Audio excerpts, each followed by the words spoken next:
Welcome back to another edition of Fly Tying with Jim Misiura. Today I'm going to tie this is a wet fly, but also a streamer. I would classify this more as a streamer. And this is the Dr. Burke. I was surfing the web, and on Global Fly Fishers, I found this Dr. Burke fly. And we're going to go ahead and we're going to get started. I have a size 8 streamer hook in the vise. I'm going to use black thread. We're going to start the thread behind the eye and bring that thread back. You don't have to touch turns right now. And then we're going to get them a little bit tighter at the rear, because when we pull this, it's not going to go all the way up. We're going to start out putting the tail in, and the tail is going to be Peacock sword, and I'm going to take like 3 of these Peacock swords, maybe 4 because that one's broke there. And we're going to, there we go, I could get that broken one out of there. I'm going to tie these in, and they kind of have a natural, bit of a natural curve, so I'm going to kind of try to get that natural curve going up. 2 of them are going up, one's going back. No big deal. It's going to get changed when it's soaked. I'm sure it will change when it gets wet. And we're going to go ahead and put about 3 wraps in there just to hold it down. Now, for our rib, we're going to use oval tinsel, and I'm just going to take about 5 inches, 4 or 5 inches of this. I have a real long piece here, but it was the last on the spool. We're just going to tie this in, and I'm going to leave that tag the length of the shank. And then we're going to secure this, and then we're going to go right to the top with it.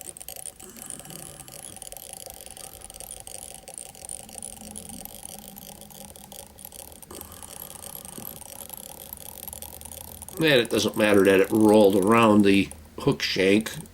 What you want is you leave it long so that you don't have a step.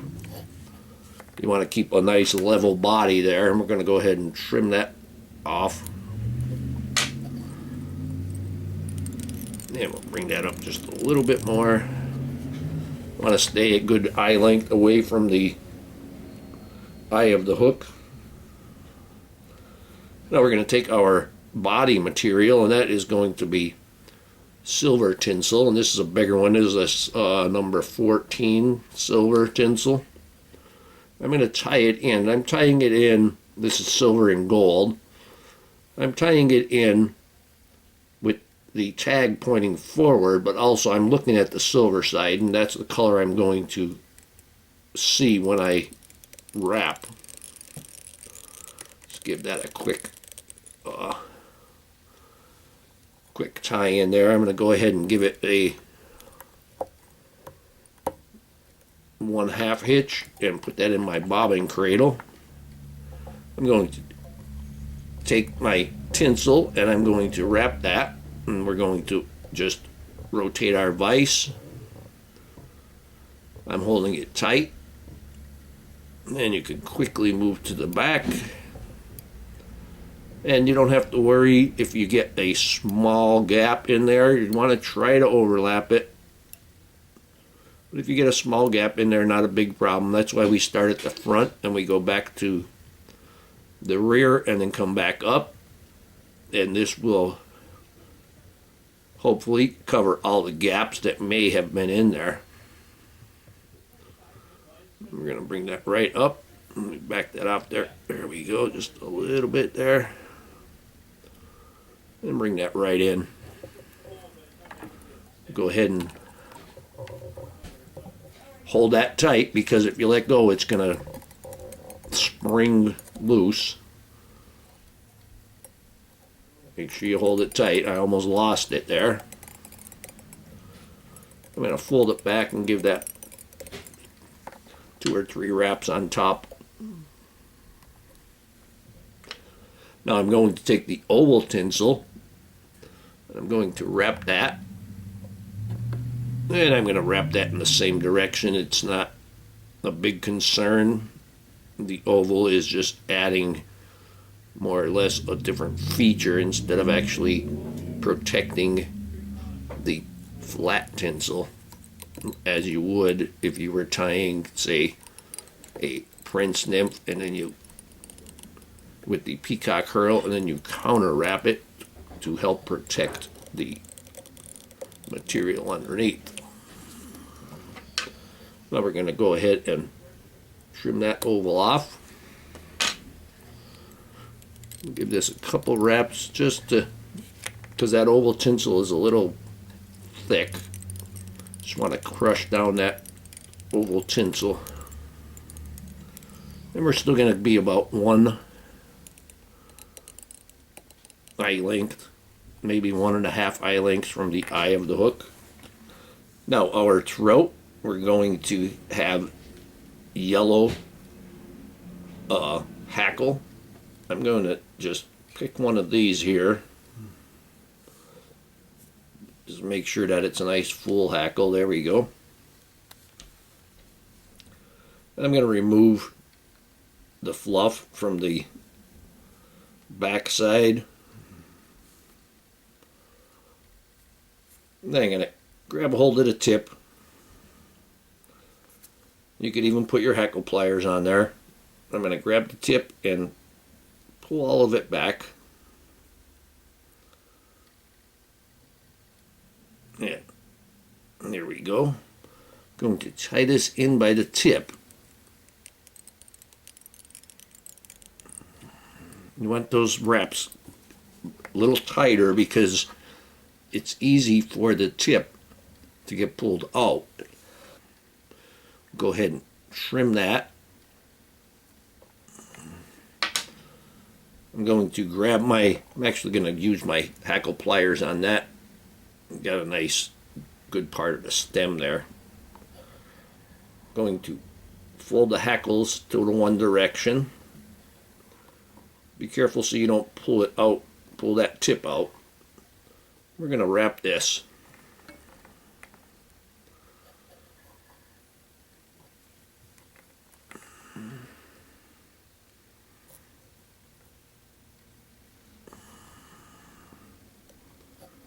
And you can stroke the hackles towards the rear and get that closer, tighter there. You can stroke the hackles towards the rear as you're going. And depending on what you see, it determines how far up your hackle you're going to go. That looks pretty good. Go ahead and tie that in. Keep that thread tight again. Reel that in a little bit.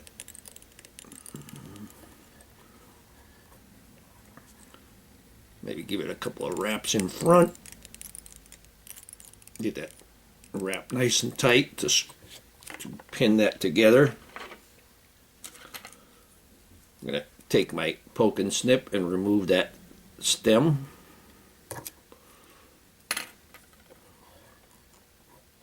Now I got a couple of hackles going forward. I'm going to cover everything up.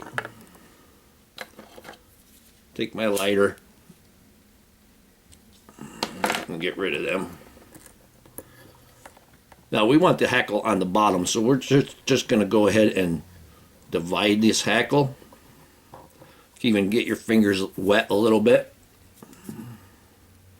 That'll help you pull it down. If you take your hackle and you pull it down wet, it has a tendency to stay there. I'm going to squeeze that into place.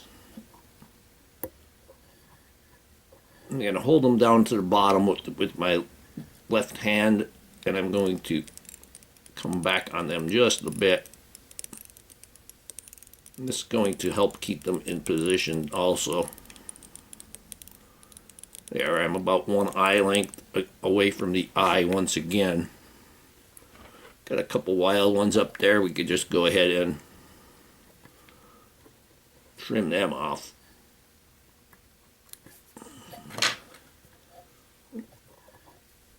Got another wild one up front. Make sure it's all underneath. Get that thread out of the way.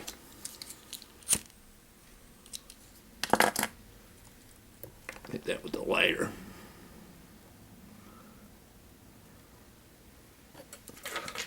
Now for the wing, I'm going to take a left and a right goose quill. I'm going to take a slip off each one. And you don't want these real fat. Like if you've watched my videos, I say to touch the hook shank, and you want it, that's a little bit too fat. Let's go ahead and trim it just slightly smaller than that hook shank. And that will be nice for that one. And I'll try to get this one the same. Now when you go to put this wing on, it doesn't really matter if you put them concave sides together or convex sides together. When they get in the water, they're going to get pushed together anyway. There's not going to be any real space there. And there we have them together and aligned. And we're going to bring this wing just into the tail. I'm going to hold it there, and I'm going to hold it pretty firmly. Take a loose loop, pull it straight down, and you'll see the front pop up. And hold on to them and put a few wraps on there. And there we have our wing. Make sure that's kind of tight there. I'm going to go ahead and trim off our excess.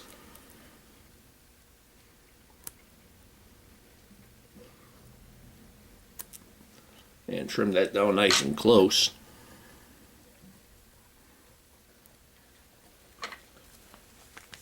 Now for the shoulder, we're going to use Junglecock. And again, you can see this was not the top of the line Junglecock, but it's what I could afford. So I'm going to take a pair of those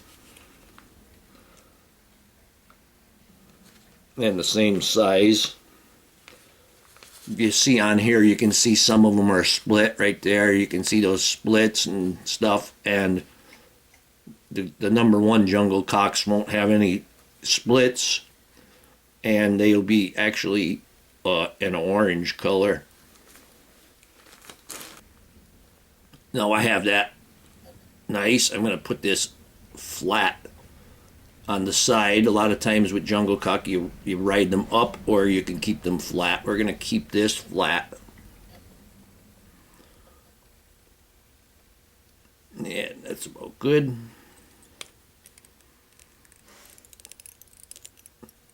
Give it 3 turns, kind of tight. I'm going to prepare the other. I'm going to size that up. Put this right on this side. There we go. Sometimes if you just lift the wing up there just slightly, you can size them up. Then we're going to bring this right down.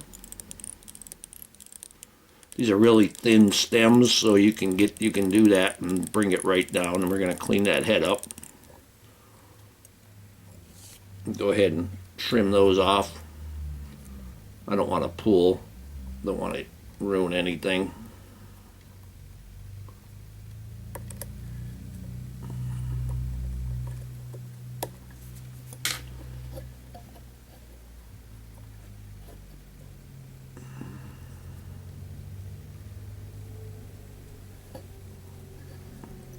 And they're going to clean that head up.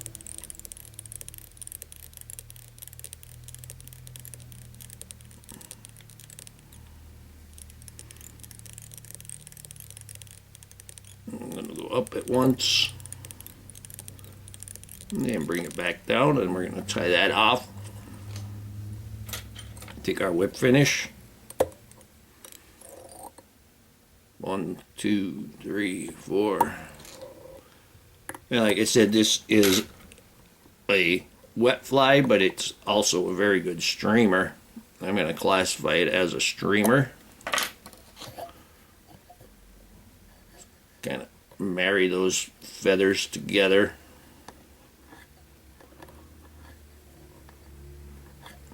We're going to take a little bit of the head cement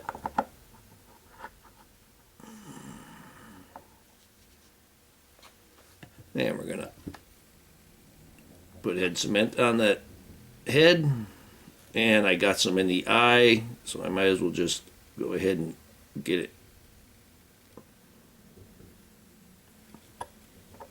Now I'm going to take a feather that's just laying around, and here I have a turkey flat, and this is a big streamer, or a streamer hook, so this will fit through. I'm going to put that through the eye. Well, it didn't fit all the way, but that cleaned the eye out.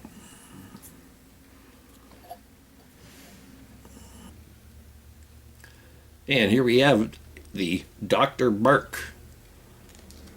Hope that you learned something from this video. Hope that you would subscribe to my channel.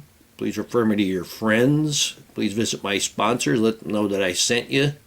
Leave comments, questions, suggestions. If you'd like to purchase any flies from me, go to etsy.com/shop/theflymanjim.